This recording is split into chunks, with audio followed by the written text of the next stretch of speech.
Hola chicos, ahora vamos a revisar la última de las fórmulas de Newton-Cotes y la segunda regla de Simpson, que es la regla de Simpson 3 octavos, que a diferencia de la regla de Simpson un tercio, que ajustaba una parábola a 3 puntos dentro de un intervalo de análisis integral, lo que hace es ajustar 4 puntos a una función cúbica, ¿sí?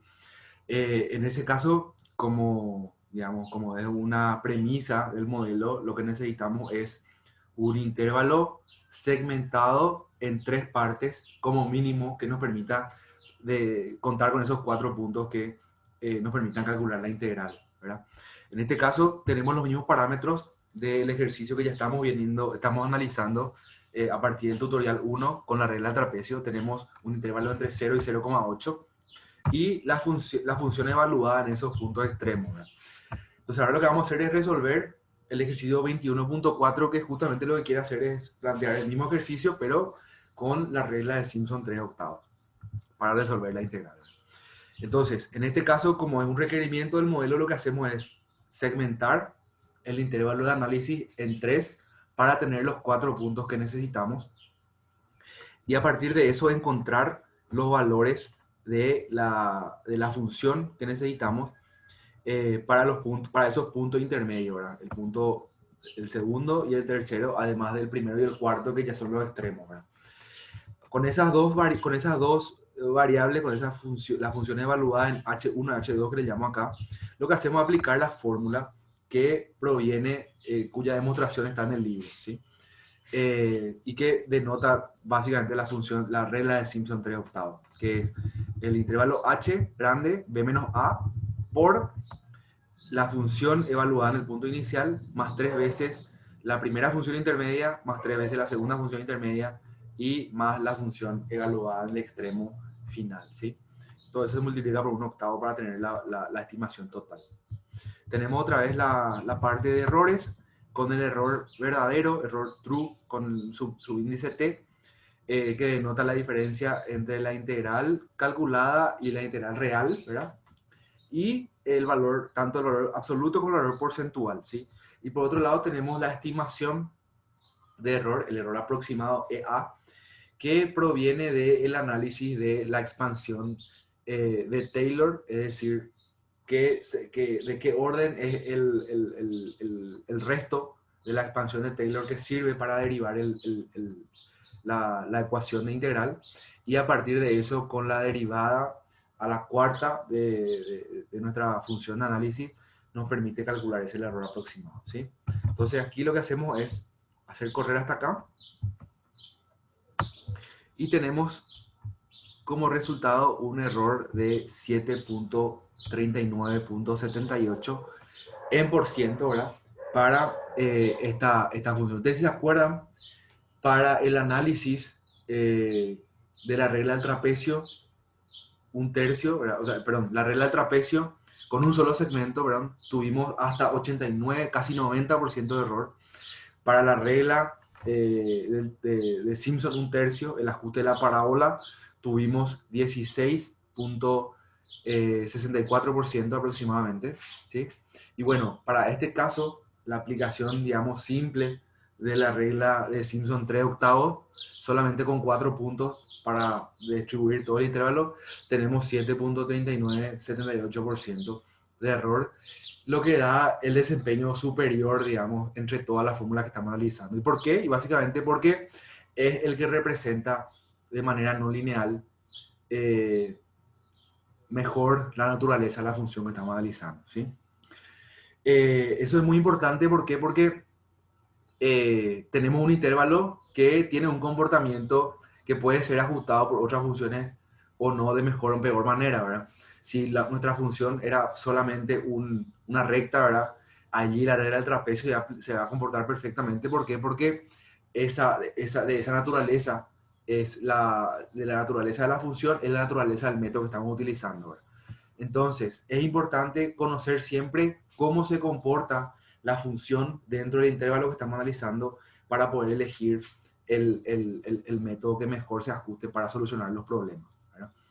Otro problema que puede ocurrir es que los segmentos que estamos analizando sean no equiespaciados, porque una de las premisas que vinimos analizando hasta aquí es que bueno, los segmentos estaban distribuidos uniformemente entre los extremos, ¿verdad? Había una H constante entre todo el intervalo, ¿verdad? Un problema puede ocurrir cuando la H es inconstante sobre el intervalo, ¿verdad? Entonces, para esos casos, lo que hay que hacer es encontrar una fórmula o encontrar la forma de combinar los métodos según la medida de las posibilidades para poder encontrar cuál es el mejor ajuste, ¿verdad? Y eso es lo que vamos a ver en el siguiente ejercicio, que es el ejercicio 21.7, que nos plantea directamente una función discreta, ¿sí? Una x discreta y, bueno, una función definida para esos valores de x de manera, valga la redundancia, discreta, ¿verdad? Una x discreta digamos, y constante en términos de su distribución, de su espaciamiento, ¿sí? Nos provee una fx también inconstante. Entonces, allí lo que nosotros tenemos que analizar es, según las premisas de cada método, analizar cuál es el que mejor se ajusta a él, ¿verdad? Entonces, allí lo que tenemos que recordar es, bueno, el método del trapecio requiere 2 puntos, ¿sí? Bueno, 2 puntos implica un solo segmento, ¿verdad? A partir de la regla del Simpson un tercio, ahí sí ya requerimos 3 puntos X espaciados. Y por último, la regla de Simpson 3 octavos requiere 4 puntos X espaciados, 3 segmentos, ¿verdad? Entonces, lo que generalmente se hace es aplicar la regla del trapecio, perdón, la regla de Simpson un tercio siempre que se pueda entre segmentos sucesivos que tienen igual distancia, ¿sí? Aplicar 3 octavos de Simpson cada vez que se pueda, cada vez que se tengan 3 segmentos sucesivos de igual distancia, y entre segmentos donde haya una inconsistencia, ahí sí aplicar la regla del trapecio porque es lo único que hay, ¿verdad? Entonces, esa combinación, ese análisis entre cuántos segmentos sucesivos tienen la misma distancia es lo que hay que hacer para poder encontrar la mejor combinación que dé la mejor estimación integral, ¿verdad? Eso es lo que queremos hacer a través del ejercicio 21.7, ¿sí? Y lo que tenemos aquí es este algoritmo que nos permite calcular la diferencia entre X sucesivas para saber si el segmento siguiente o la H siguiente tiene o no igual distancia, ¿verdad? Entonces, acá lo que hacemos es, a partir de la primera H, calculamos la siguiente. Esto va desde 2 hasta el final, ¿verdad? Empezamos con 2 a 1, ¿verdad? Calculamos el primero y a partir de eso calculamos todos los siguientes que haya. Y si son iguales, lo que hacemos es contar, ¿sí? Y si no son iguales, lo que hacemos es ver cuántas K contadas tenemos, ¿verdad? Entonces, si tenemos K, si el conteo, cuando tenemos un intervalo que ya no es igual a los anteriores, si el conteo nos da que hubo uno nomás que fue igual a sí mismo, vamos a decirle, se aplica trapecio. Si hubo 2 segmentos iguales, aplicamos un tercio. Y si hubo 3 iguales, aplicamos 3 octavos, que son estas fórmulas que están aquí, ¿sí? A partir de eso, vamos a decirle que se reinicia el conteo de K para a partir de ahí ver cuántos sucesivos de vuelta son iguales. Y ahí salimos del lazo if que estamos aquí, ¿verdad? Un caso particular ocurre cuando estamos evaluando el último segmento, para este caso, para este algoritmo. Bueno, cuando estamos evaluando el último segmento, lo que hacemos es de vuelta evaluar cuál de las 3K tenemos para volver a calcular con qué salimos, ¿verdad? Con qué valor, con qué valor de integral salimos para esos últimos segmentos que estamos analizando, ¿sí? Eso es un problema particular de este método, de esta forma de codificar que elegí yo, ¿verdad? ¿Por qué? Porque básicamente hasta el punto final, cuando esto es igual a n, ¿verdad? En este punto, acá esto, si es que es igual al anterior, esto va a salir, ¿sí?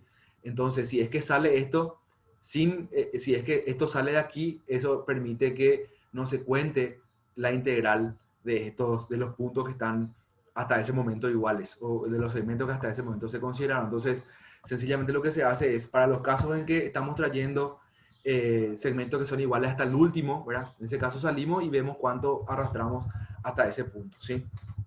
Que es básicamente la misma premisa que lo que está adentro, ¿sí? Ver cuál es la K y a partir de eso aplicar la fórmula que corresponde, ¿sí?